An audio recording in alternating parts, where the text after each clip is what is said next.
Good evening, and welcome to the Dusty Feet. This will be interesting.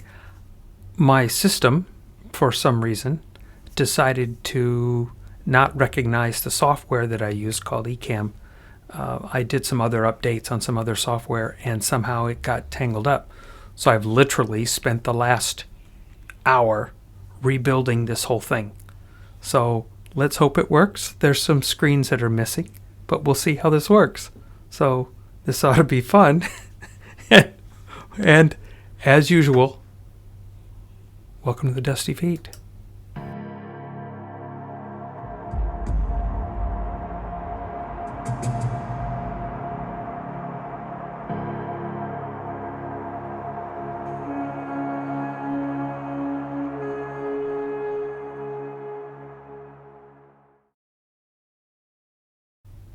Okay, so as you can tell in the corner, right, we have Skip. We have Skip Moen tonight. Follow the red string. Normally I have my brother Jimmy with me, but he got called away to something, and I'm glad he's doing it.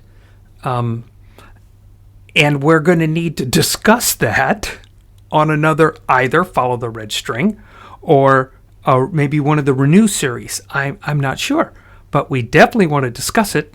It'll definitely be a spirited discussion and something that will challenge all of us. And I'm the circumstances that he's there are not good. It's a funeral. But all the things that are tied to it are very interesting, and I think it's worthy of his time. And I'm so grateful for the ability, for him to go and do that. And I wish him a good day. Okay, in this. That said, red string, and I came across a Skip Moen thing. I've been, you know me, and I like Skip, and came across this, and he calls it connecting the dots, right? And we use follow the red string is our phrase here, but you're going to hear this in particular, but you also know that I'm big on context, content, and community. Community changes everything, okay? I think you're going to hear some things in this that you've never heard before. And I'll wager maybe even thought about before. So it'll be interesting to see. It's a YouTube clip of Skip. I'm missing the screens that have the Dusty Feet links and all of that stuff. I don't have those. However, the links are in the description below. Okay. For this vid. You may find while you're listening to it that you might want to, you feel tempted to want to stop and listen to that again, but you can't. So listen to it all the way through, and then you can go either get it from Skip or wait for the video and watch the video again. Each work, because you're going to want to listen to it again. I have that feeling. It's on YouTube, but it's not a video. It's an audio. They just have a picture of Skip playing. So in the genre of radio, you can sit back and enjoy listening to Skip. It's not a graphics. You don't have to pay attention to the screen. If you close your eyes, don't go to sleep, right? But I think you'll enjoy Skip. Before we do that, let's, as always, on the Dusty Feet, it's a place where we can safely explore the endless ways of God and the interconnection of His creation, where belief understandings may be challenged, divine misunderstandings may exist, and traditional teachings might falter as we pursue connection, context, and community with God and each other here in an environment of grace and love. So here we go on Follow the Red String.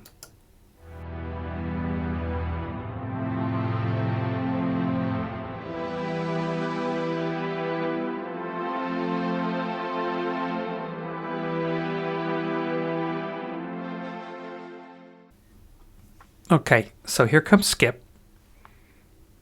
Enjoy what he has to say.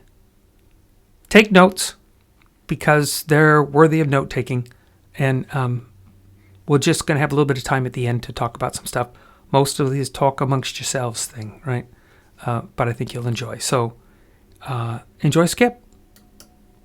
You know, I'm really glad that Chip was up before I started to talk, because I think I mentioned yesterday this idea of where we're safe. And I can tell you that your experience is a real incentive for most of us who haven't had the privilege of being in an environment where we have to latch onto each other to survive. And I was saying that this group of prostitutes in Jakarta, it's the other place that I've felt enormous community, because they have to have each other to survive. Maybe that's part of what we've missed about the early church, right? They had to have each other to survive. Do you remember when the disciples are called in by the Sanhedrin and they want to examine why they're preaching this doctrine of a Jewish Messiah? And there's that famous line where one of the Sanhedrin officials says, look, we better not kill these guys, because if it's really from God, then we'll get into trouble. But we'll just beat them enough so that they know that we don't want them to continue. And you know what the disciples say when they walk out? This is in Acts chapter 9. What did the disciples say? They said they went out praising God that they were counted worthy enough to suffer for Him. Okay, so this is a real challenge, because here we've got a guy who was considered worthy enough to be placed in an environment where survival meant total dependence, right? Maybe the rest of us haven't quite reached that stage of worthiness. Maybe what really has to happen is we need to get stripped down to nothing. Right? I know that my return to seeking God, which is a long process, been going on for a long time now, didn't happen until God graciously stripped away everything I was relying on. right? Everything that I thought I could make of my own life, he had to take away. Right? I used to think, oh, well, I'm like that great guy, Job, who was righteous, and then somehow God got it in his head that he needed to see how much Job could take before he would collapse, and thank you very much, God, I appreciate that. No, I don't think that that's right at all. I think I'm much more like Jacob, who spent most of his life trying to manage his own life and manipulate everybody in the process, by the way, right? Until God really got a hold of him and said, okay, time to come home and let's do some extraction work. And from that point on, Jacob suffers enormously in his attempt to be obedient to God. And maybe, all this stuff about safety and stuff won't have much effect until you're ready to be stripped of everything. So be careful what you pray. Because I've got a feeling that God will probably answer that one.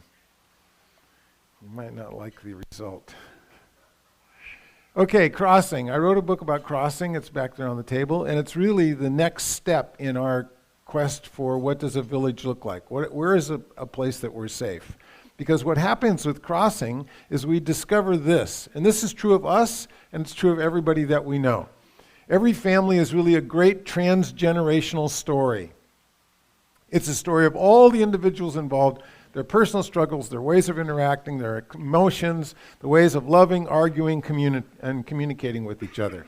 This is from Mark Lazar's book. It's a book about addiction recovery. Okay?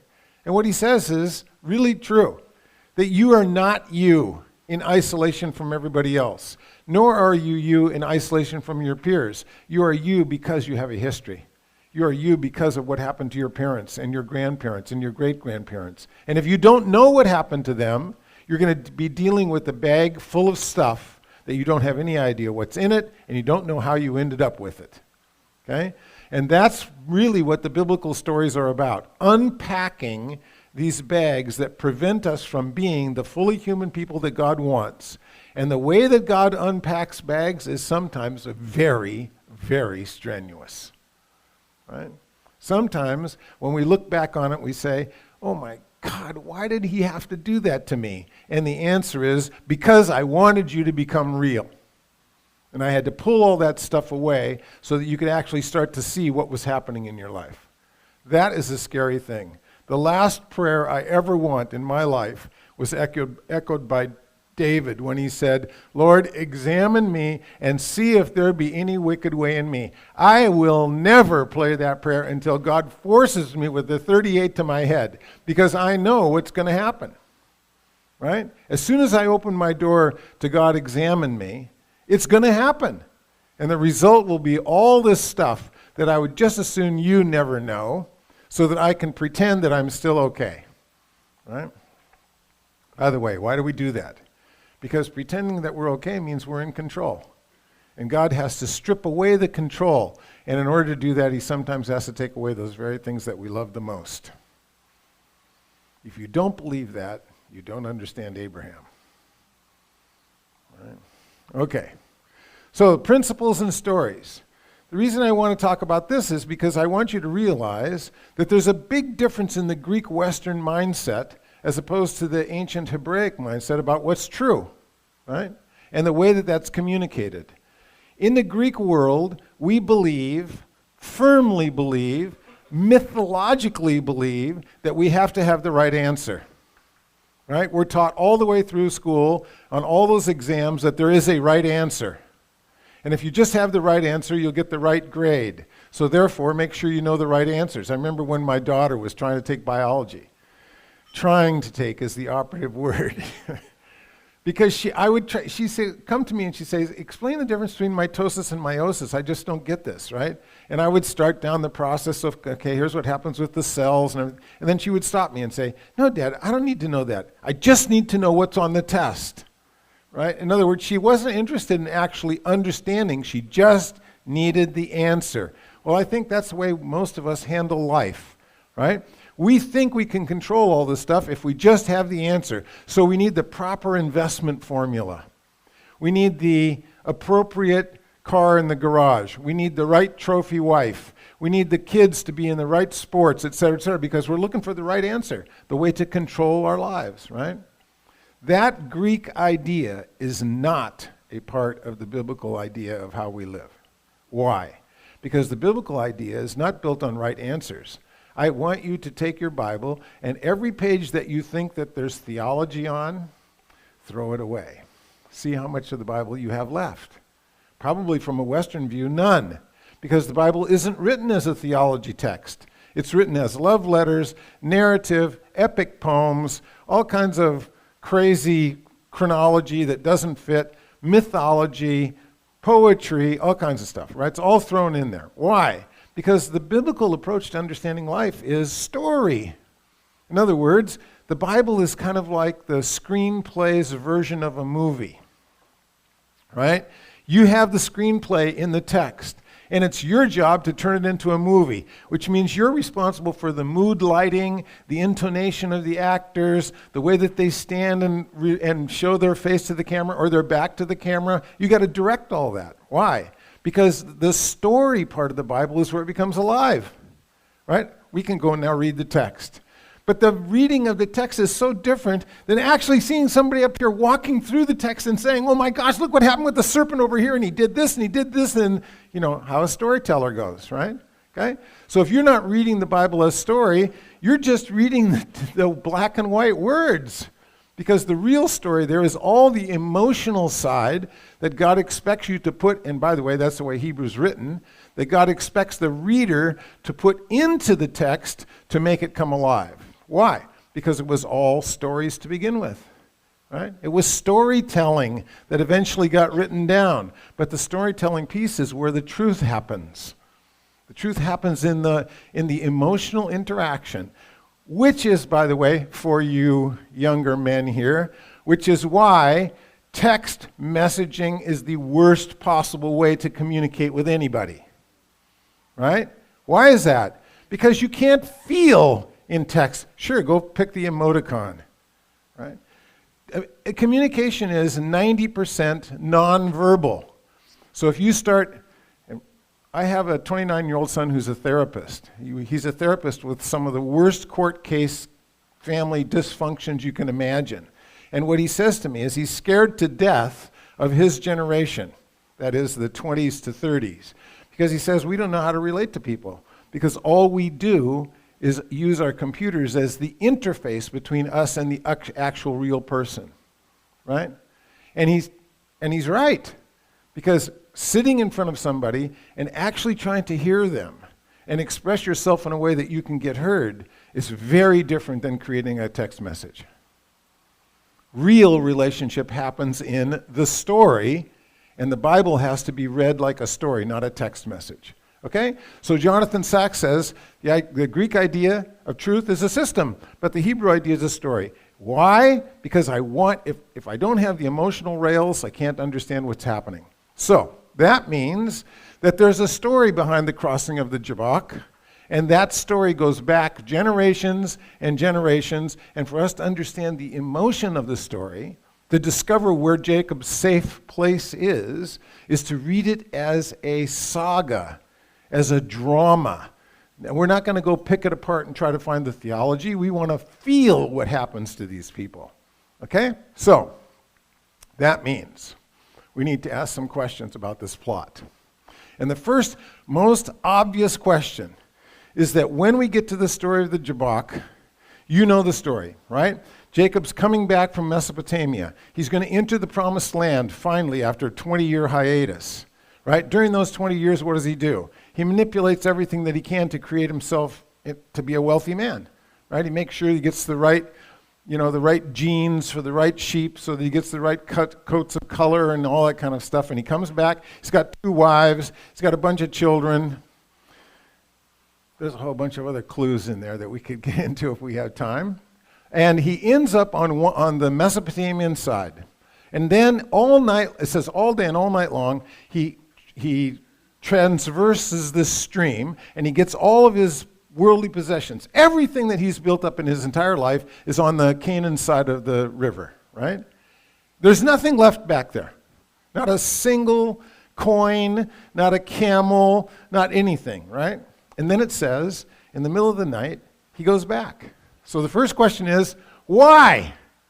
Why would he go back to the nothing side? What makes it impossible for Jacob to just stay on the side where everything is already there and continue to see his brother? Why does he have to go back? The second thing is, when he goes back, the story says, and a man shows up to wrestle with him. He says, I forgot to pay that debt. They sent the mafia guy after me. No, you don't have any idea who the man is. Don't tell me, oh yes, it's Jesus in his incarnate form come down to wrestle with. Sorry, the text says, and a man, an ish, a man, not an angel, not a spirit, shows up. We have no explanation of where that guy comes from or even why he's there. Because the first thing that happens is he starts wrestling. And Jacob's like, what's the deal? Why are you fighting me? Right? Big confusion. That even gets more confusing as we get through the story, and the man says, after they've wrestled all night and they can't get anywhere, they're equally matched, right? And then the man says, you have to let me go because the dawn is coming. Who the hell cares that the sun's coming up, right? I mean, where did that piece of the story come from? Why does the rising of the sun have anything to do with letting go of this guy? He was a vampire. And if the sun came up, he was going to disintegrate, right? No. I mean, there's all kinds of crazy stuff going on here. Then finally, we don't even know what the fight was about. At the end of the fight, after Jacob gets defeated but he doesn't let go, he demands a blessing. I won't let you go, in spite of the fact that I've been defeated, I won't let you go until you bless me. Okay, so the man says, okay, I'm going to bless you. What's your name? Actually, he doesn't say what's your name, and that's a really important translation mistake.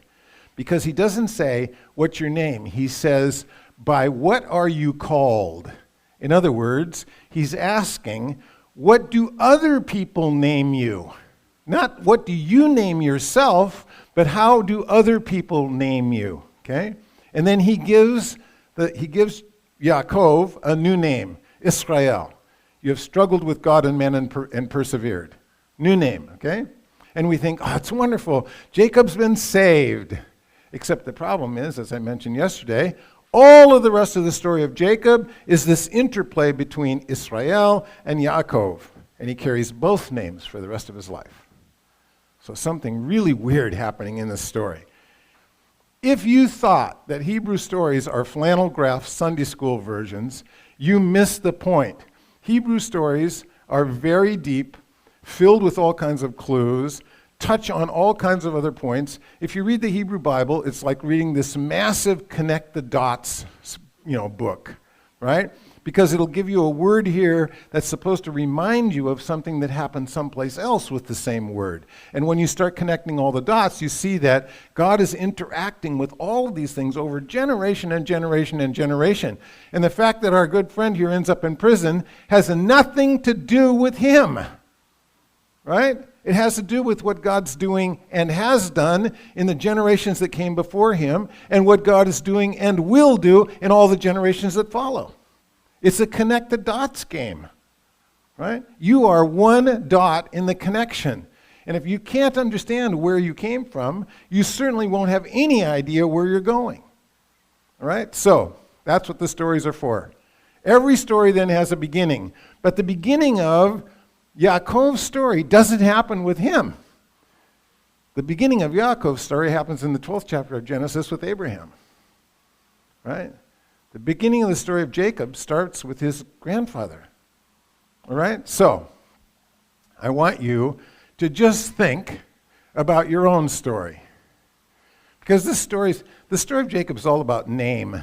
It's about who I am. Right? I want you to think of your own story. And we can start with you, since you were standing up here and graciously tell us about your place where you're safe. You have an odd name, like mine, Skip. Skip isn't my name, by the way. My name is Arthur. Okay? No one knows that. In fact, even the people who came to the wedding thought she was marrying somebody else because it said Arthur on the wedding, right? Okay? So no one, my publishing audience thinks my name is Skip. How did that happen? When I was about a year old, my first cousin knitted me one of those little bill caps like a captain's hat, and they started calling me Skipper. And so by the time I got to the first grade, nobody even knew what my name was anymore, right? Which means that I have a history of an unknown name because Arthur was the name of my grandfather. And I don't know anything about him because he died. And so I have this huge gap in who I am. And I suspect that if I asked you, where does your name start? Many of you would have a very difficult time telling me anything about your history more than 2 generations ago. That's America, right? One of the things I love about Italy is that I can live in a house where the same family has been there for 500 years. There's something that's important about belonging to a name. Did you think all that nonsense in the Tanakh about God preserving the name was just because he wanted a long list of Rosensteins? No, it's because the name is the identity. Did you know that when Abel is killed by Cain and God stands over the spot where it happened, the text says that God, and Abel of course denies it, says, who am I, your brother's keeper? I have no idea what happens. And then God says, and in Hebrew it's very different, God says, the bloods, plural, of your brother cry out to me from the ground. Why does he say that? Because the killing of Abel is genocide. It's not murder. He killed everyone who was supposed to come from that name for the rest of eternity. And God recognizes and hears the voices of all of the people who should have been born, who are now not going to be born. Yeah, plug that into the abortion argument. Okay? So the beginning of your story begins someplace, and the question is, where? The beginning of my story starts with a father whose father I didn't know, from a country I'd never been to until 3 years ago, Norway. Right? And there is a little town in Norway called Moen. It's about like 6 or 7 houses. And someday I'll actually get there and find out where I came from. Because if I don't know where I came from, how in the world am I possibly going to help my children understand who they are? Right? So part of the biblical story is, where did you come from? And part of the exercise that I want you to think about doing is to actually say where you came from. Is to back up through your story and say to yourself, when did my story start? When did me, Chip, John, Armin, when did I start? Because I'm telling you, you didn't start on the day of your birth date. Obviously not. You started some months before that unwillingly. But my suggestion is that emotionally you started way before that. And as we will see, even Jacob says, when he's talking to God after his vision, he says, this is really amazing. This is the son, and he says, when he's talking to God, the God of my father Abraham, the dread of Isaac. Now wait a minute. Abraham isn't Jacob's father. Abraham is Jacob's grandfather. And yet the son, Jacob, doesn't even recognize God in his own father. It's the dread of Isaac. My father is Abraham, right? So some major dysfunctional stuff is happening in that little verse, which you probably read before and never realized, that Jacob's skipping over his own father in the history of his relationship with God. Okay? That could happen easily in my life, because I could say of my father, absent. Which means that there was a whole big block of my life where God wasn't present because my father wasn't present. And if you want to know what's happening in our culture, just look at the absentee father and you will see enormous social destruction. Right? So, this story is about us. It's about how much do you know about your father and his father's father. Because that's you. That's where you came from. And your job is to take that kid next to you and teach him not only who you are, but who your father was. Because you're going to hand him that bag filled with that emotional stuff, whether you want to or not. It's going to be his. It's already his. He's already carrying it. Right? Because I was watching while you don't mind? I was watching while you were singing, and he was doing this. A hand in the pocket. I took a picture of that, by the way, because it tells me something really important, that there's an emotional connection that needs to be fed, right? It's so I wish, I have my oldest son is 45. He spent 7 years in prison for nearly killing a kid in a fight with a knife when he was 20. From that day on, he and I have almost never communicated face to face. I mean, that's 25 years ago.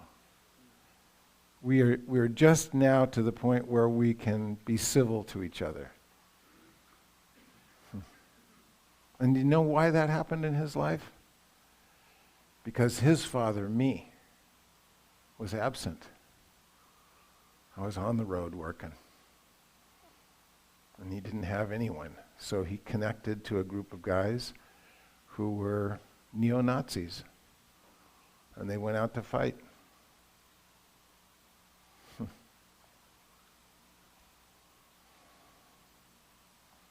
It's a sad thing. Because I didn't act like the one who nourished the emotional needs that he had so that he could belong. As he said to me just a month ago, I've been able to survive by letting go of all of my family. Yeah. Okay. Where do you start? I start with my father. But Jacob starts with his father, a man of faithfulness. We think Abraham, the pillar of, the community, the guy who's on top of the whole thing, the one that we raise up as the true father of the faithful. But look at Abraham's life. Look what happens to Abraham. He has a beginning, a middle, and an end. And that story goes like this: way up, way down, way up. Right? I'm going to tell you the story from the relationship of his child, Isaac. It goes like this. Abraham starts off with this fabulous obedience. God calls him out of Ur and he goes. Don't you wish you could do that? God just speaks into your life and you just drop everything and go. Of course, it takes him a little while. He has to collect all the people that go with him and all that stuff. But basically, he leaves behind an entire culture where he was safe, where he knew who he was, where he was connected, and certainly would have inherited all kinds of other stuff. So he goes, and God blesses him. And by the way, that's the craziest command you're ever going to read in the Bible. Come out to this place, I will show you. Okay. Come out to this place, I will show you, Dan. And now you say, okay, where? Oh, well, when you get there, I'll let you know. Right? I mean, it's nuts. And it's worse than that, because in Hebrew, it's lech lecha. And it doesn't mean come out to this place. It means come out for yourself to this place. In other words, God doesn't challenging him just to leave. He's challenging him to leave behind who he is. Come out for yourself, right? Let go of who you are and go to the place I will show you. That's a pretty scary thing. Most of us, I imagine, couldn't handle that. But Abraham is a unique guy, and he does. And of course, as soon as he gets there, what happens? There's a famine.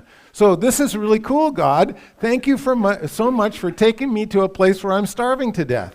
I mean, he gets there, God says, this is the place. He builds an altar, he worships. And the very next thing we read about the story is that there's a famine in the land. And Abraham says to himself, wait a minute, I thought God was promising to take care of me if I followed him. And the first thing that I discover is I can't take care of myself. My family's starving. So guess where I'll go? Egypt, right? And it works out really good for Abraham, not so good for Sarah. Because when he gets down to Egypt, he says, oh my gosh, this wife that I have, she is absolutely a doll. The Pharaoh's going to want her for sure. So you just pretend you're my sister. And of course, then the Pharaoh says, well, sister, fabulous. Bring her into the harem. And of course, that causes an enormous disaster for everybody but Abraham. Because when Pharaoh finds out that it's really his wife, what does he do? He sends him away with the gold, the silver, the camels, the mules, the maidservants, the menservants. It's like, okay, just get out of here, but take all the goods I've given you. So Abraham thinks, man, that was a great investment. It didn't cost me anything. I mean, sure, we had to, do a little bit of this pretend stuff, but look what happened. It was awesome for me. I was protected and I got everything, right? And off they go.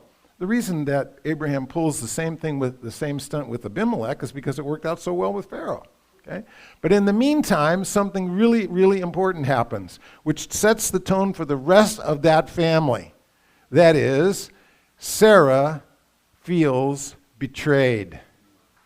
And the rest of her life, the relationship between Abraham and Sarah gets worse and worse and worse, until finally, at the end, they aren't even together. Right?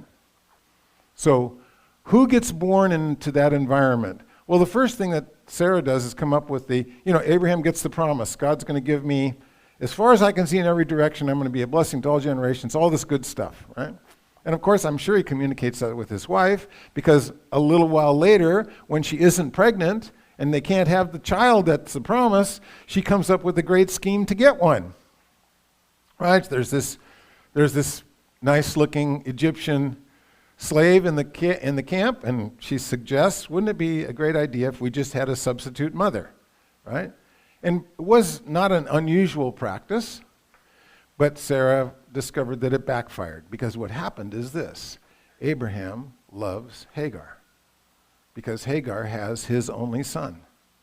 And suddenly, Sarah's idea of finding a substitute mother for her child turns out to be a laughing stock for her, because now the Egyptian woman who was a slave is now elevated in the community. And Abraham protects her because it's his son. And in fact, it gets to the point where Sarah is so upset that she says, doesn't even name the person, this is important in the text, get rid of that Egyptian bondwoman and her son. And so it says, Abraham sent them out to the wilderness, and he wept over it. He was distraught that he had to do that because this was his son, right? If you don't know where that story came from, then you haven't read Genesis chapter 3, because it's a repeat of the same story, deliberately so. There's a verse in there that says, and Abraham listened to his wife. Does that sound familiar? Right. Same story again, right? Connect the dots. All right? So what happens, of course, is that Isaac is born. And Isaac is the apple of Abraham's eye. Oh, the fabulous thing that ever happened. It's so amazing to have Isaac. He's really the son of the promise, and everybody's thrilled. Until one day, it says, God said to Abraham, take your son, your only son, the son that you love, and take him to this place. Does that sound familiar? Take him to a place I will show you, and sacrifice him. Except in the Hebrew text, there's a particle. It's called the na. It's a little, looks like an N, right?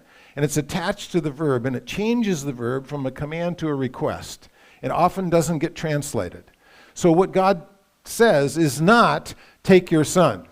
He says, please, if you don't mind, take your son. And Abraham could have said, no, thank you. I'd just as soon not sacrifice my son today. In which case it would not have been a sin, because God isn't demanding it. He's simply asking for a request. Okay? Which is really amazing, because Abraham has also already gone to bat for Sodom and Gomorrah and saved Lot. He's chased after the 5 kings who took Lot and rescued them. He has defended his son Ishmael until basically got sent away, and God said, it's okay, I'll take care of him.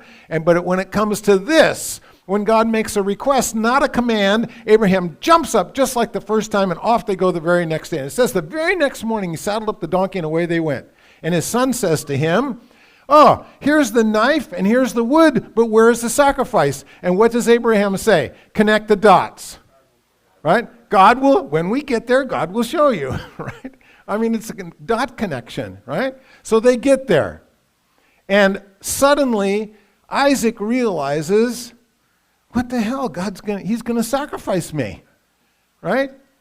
Okay, so all this time, this is the story part. All this time, Isaac has believed that he's the son of the promise. All this time, Isaac has believed that he can trust his father, and that his father has his best interest in mind, because God is telling his father what to do.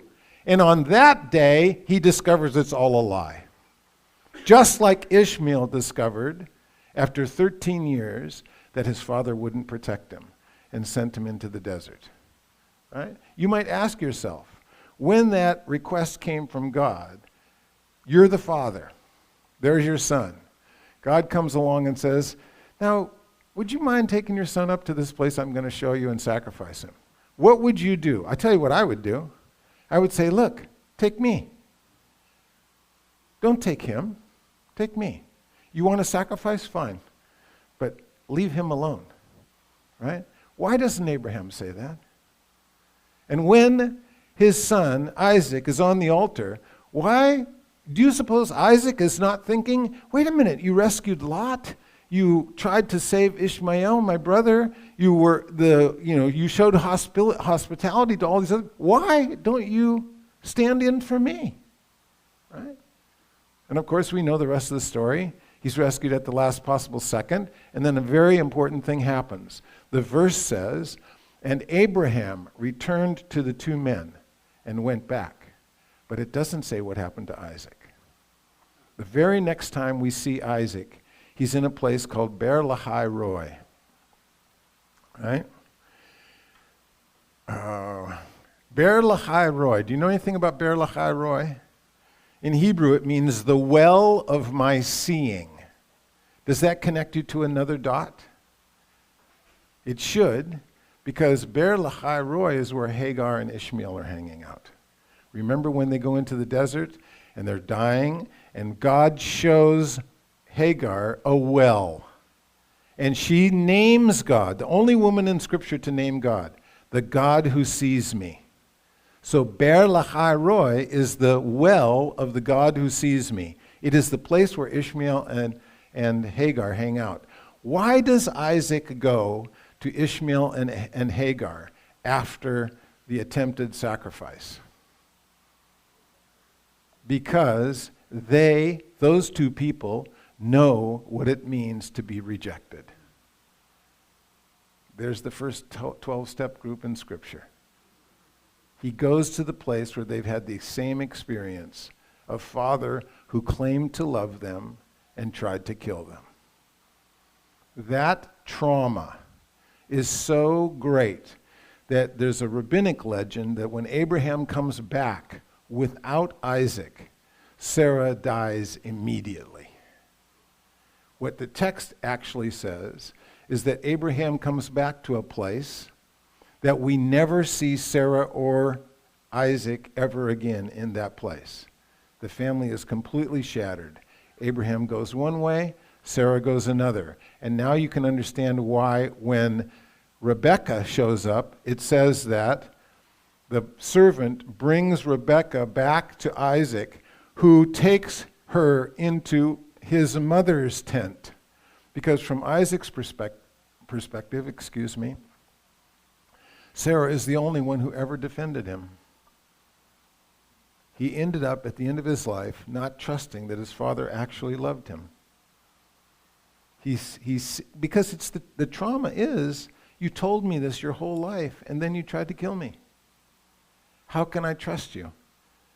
And there are a number of rabbis who point out that the text about Isaac is so scanty in the rest of the story, and it's so filled with all these dark ideas, like the dread of my father Isaac, that they really believe that Isaac viewed God as demonic, and that he was afraid of God in big time. So now let me fill in one more little piece of the gap that you can think about during the break. Isaac has two sons. One of them is the son of the promise. For some reason, Isaac does not treat the son of the promise well at all. In fact, it says in the text, Isaac loved Esau, but it doesn't say that he loved Jacob. Why do you suppose that's true? What if Isaac realizes that if I pay too much attention to the son of the promise, God will come along and try to kill him? It happened to me. I was the son of the promise, and God tried to kill me. So I will just keep the son of the promise under the radar, and I'll honor and respect the other son so that God won't come along and ask me to kill him. I mean, it's trauma, right? The very interesting thing about that story is that it also affects Esau and changes the relationship of the father to Esau in his attempt to keep God away from the other son. And the two sons are at opposite ends of this family division. I mean, it's an incredible story of how the love of Father is the driving force in all of these lives, and how its absence absolutely destroys them. Right? So we have these great pyramids of the faith, the patriarchs, Abraham, Isaac, and Jacob. And what we've discovered in this just little tidbits, and the book goes into great detail to show you how all the verses have these clues in them. What we discovered about the patriarchs is they're probably the most dysfunctional family we could ever imagine. Right? They got all kinds of stuff going on. I mean, everything that you could possibly dump into a family that would go into court and have the children removed is in that family. Okay?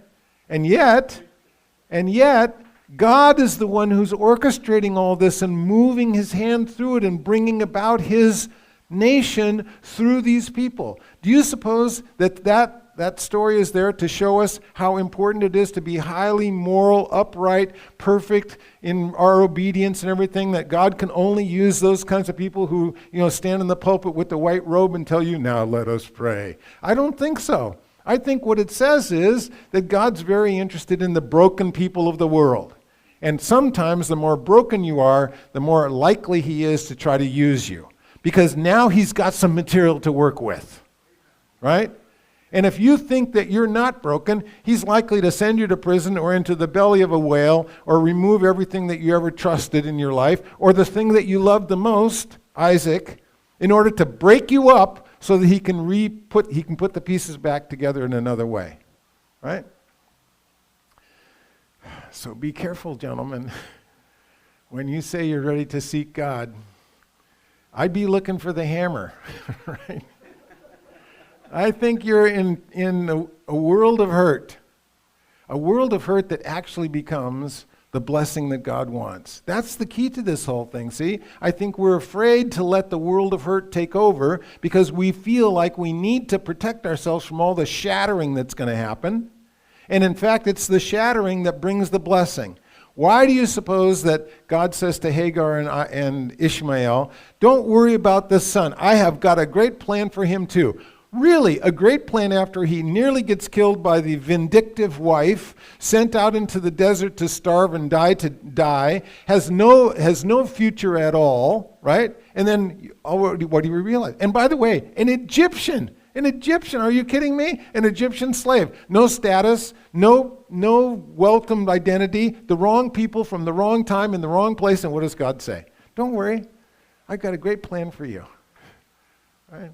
And in fact, if you really read that story of Hagar, you'll see the two most important questions that God ever asked anybody in life, he asked to Hagar. The first time she runs away from Sarah because she's being abused so much she just can't take it anymore. Does that sound like some of us? Yeah, I think so. Right?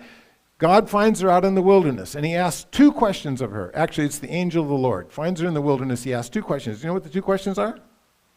If you don't know these questions, you need to go back and read Genesis. Come on. This is the beginning of everything. The two questions. Where have you come from? Now, question number one, what are you doing here? Where have you come from? Right? And you know what her answer is? I have come from the abuse of my mistress. In other words, the only thing she knows is her pain. That's where she comes from. And the second question is, where are you going? And Hagar can't answer that. So the angel of the Lord says to her, here's what I want you to do. It's the perfect advice, isn't it? I want you to go find that battered women's shelter down the street where you can get legal protection, et cetera, et cetera. Is that what he says? No. What does he say? Go back to the pain. I'm with you. I mean, golly. The strength of Hagar to go back to a relationship where she knows she's going to be abused, humiliated, and scorned every day of her pregnancy. And she does it. She goes back because God says, you need to understand who you are, and you can't do that by running away from the pain. Wow. Amazing stuff. Okay, well, we just got started. But on the break, literally, we just got started. There's a whole bunch of stuff. But on the breakout, you might ask yourself the question, where did you come from? Where are you going? Who was your father? And I'll give you the other part of that question. When did you learn that God was a tyrant or that God was a loving father? When did that happen in your life? Because that image of father dominates how you understand who God is, right?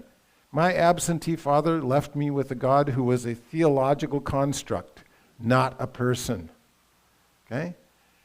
And I've lived with that for 70 years. My brothers, my whole family, they live with all that. Not because my father intended it, but because his father was absent from his life. His father died when he was 12. What did he know about the relationship with God? There was no one there to nourish him when he felt bad, no one to put his arm around him, right? His mother remarried an alcoholic. That just became more disastrous. I mean, that history that goes back and back and back, you need to know because you're carrying the baggage.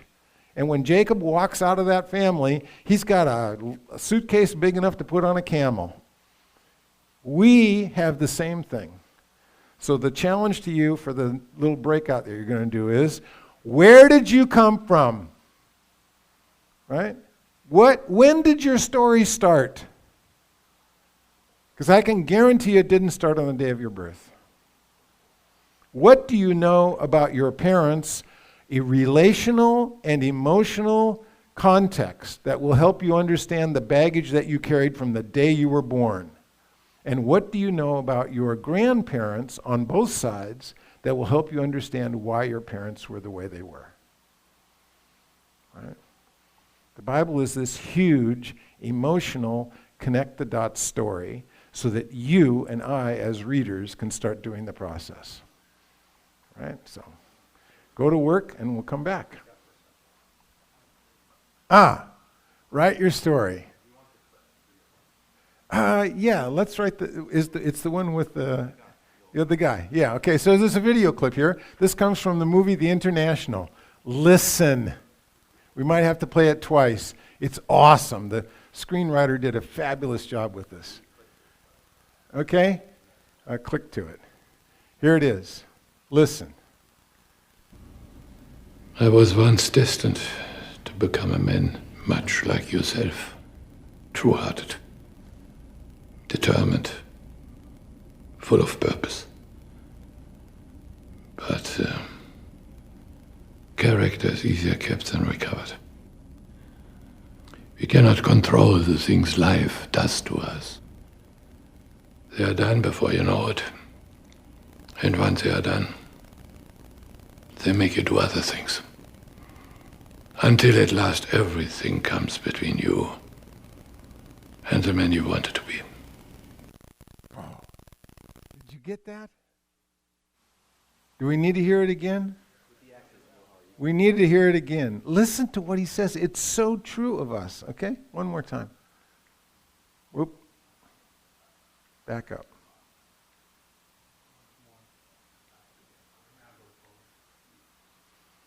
The beginning of this is us, right? I was once destined to be a man much like yourself, true-hearted, full of purpose. And then listen to what he says happened.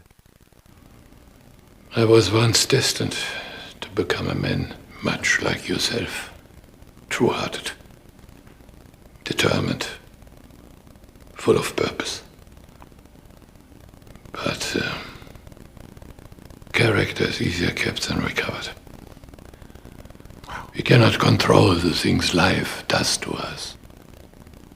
They are done before you know it. And once they are done, they make you do other things. Until at last everything comes between you and the man you wanted to be. Oh, that's powerful. Character is easier kept than recovered. Oh my gosh. If your son knows that and lives that, he will avoid so much heartache. This is a great, great clip. If you want to see it again, go get the movie International. It's all about what happens to this man and how he, at the end of his life, recovers character that he had lost in all these little choices all along the way. That's me. That's maybe you. Right? Got to know where we're going. All right, gentlemen. Oh, yeah, sure. Is it? Yeah. Who were you destined to be? I was once a man destined to great purpose, true-hearted. What happened along the way? And is your past redeemable? You know, we don't undo the past. It just has to get incorporated into a new story. To try to erase the past is a huge mistake because it is who you are. My past begins in grandparents I never knew. And all those holes put huge holes in my life that I tried to fill with other things. Yep. All right. Come back sometime.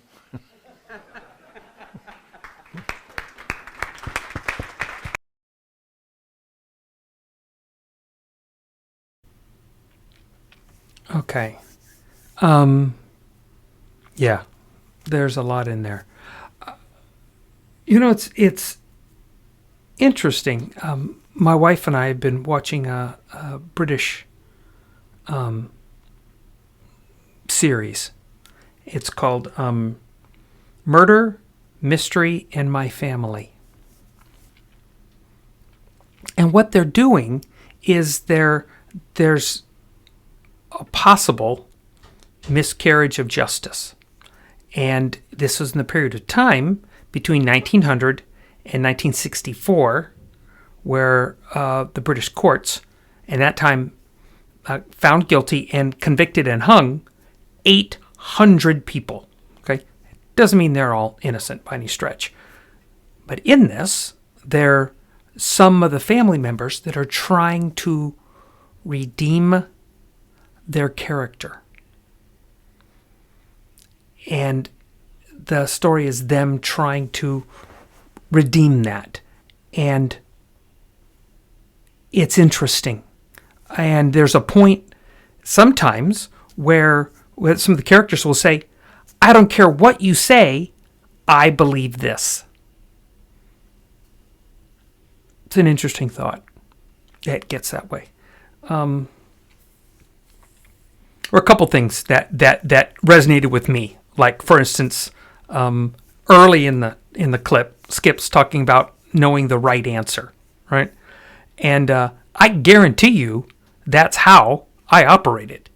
I guarantee you that's how I approached a lot of what I did educationally. One of my study skill tricks was to take the pre-tests that they had and all those deals, especially because the big thing when I was going to school were multiple choice questions. They would give you that, and these had all been researched usually, and so what you basically had was the right answer, the wrong answer, a throwaway, and the number one distractor. Okay? It's basically how they write. I would go and highlight the correct answer on all the pretests. I'd find out what to use, the key, do all the answers, and then I'd read the question and study the answer to where I didn't know the wrong answer. I only knew the right one.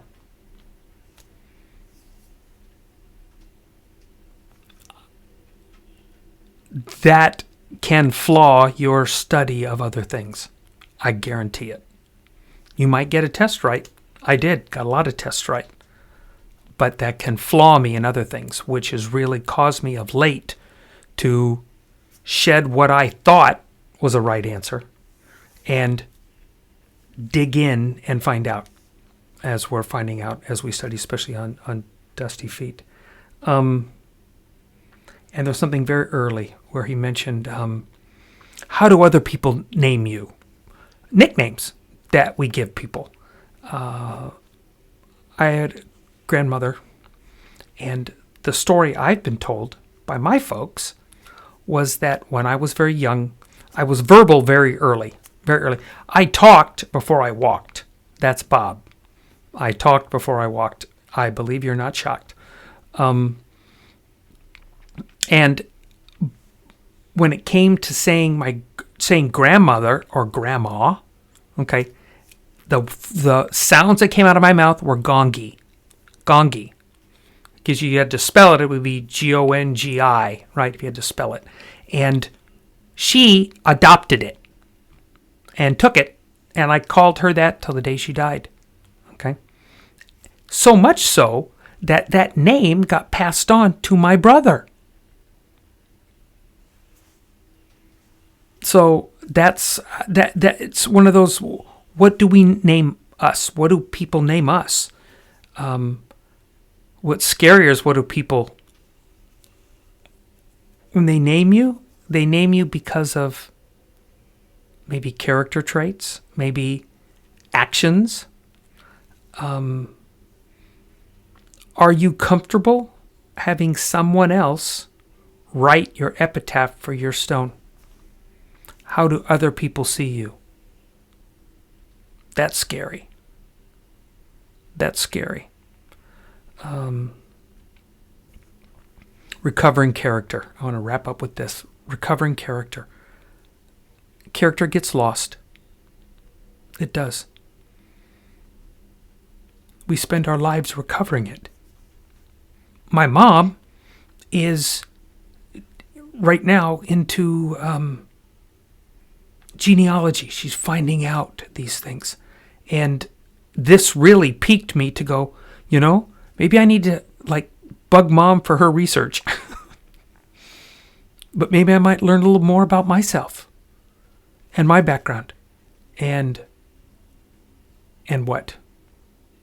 Yeah. Maybe that'll help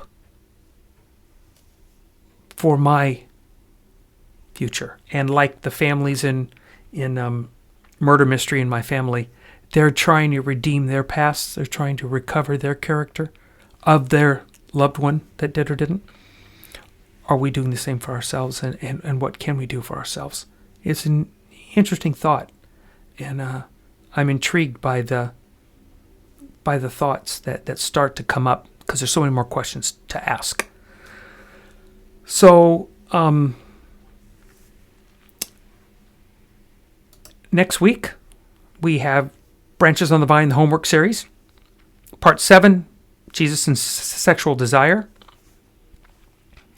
We might have a guest on that one, which will be cool. Might be a surprise, which is cool. That'll be fun, because it's a sensitive topic, but one that's important in this Matthew series to discuss. And Mackie has this piece, and I'm going to do that. The links to that, I think, are in the description. If not, I'll update it. Now that I think about it, they might not be. Yep, I'll update to make sure that those links are in the description. However, they are at TheDustyFeet.com, the www.TheDustyFeet, all one word, .com, and on that page, scroll to or click on homework series.